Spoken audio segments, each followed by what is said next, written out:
ऐसे लोग हैं जिन्होंने सारी जिंदगी दुश्मन के लिए ये जाने बगैर काम किया, लेकिन इन्हें ये एहसास नहीं कि इससे इनका कोई फायदा नहीं हुआ।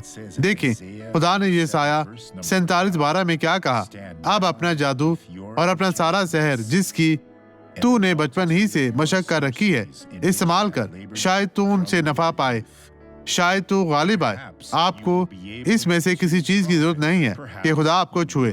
या आपका खुदा, आपका मुहाफिज वो है जो आपको ऊपर उठाता है, जो आपको हौसला देता है, जो आपकी जिंदगी में ताकत रखता है और जो कहता है अब अपना जादू और अपना सहर जिसकी तूने बचपन ही से मशक कर रखी है इस्तेमाल कर, शायद तू उनसे नफा पाए, शायद तू गालिब आए। मेरे भाइयों, इन हवालाजात पर गौर करें और बरकत पाएं।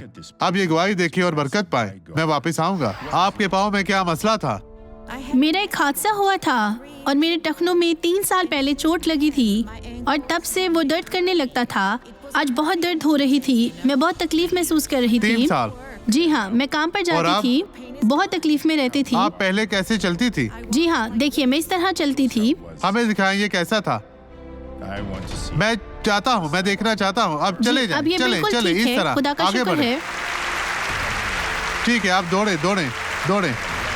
आप दुआ करें, दुआ करें।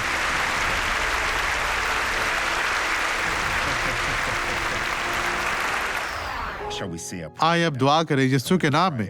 मैं इन लोगों के लिए दुआ करता हूँ जो मेरे साथ दुआ कर रहे हैं, वो जहाँ भी हों।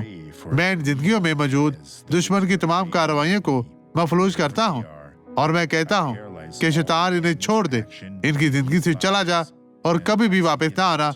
मैं तुझे हुक्म देता हूँ यीशु के नाम में। और आप कहें खुदा तेरा शुक्र, तेरी तारीफ हो और आमीन।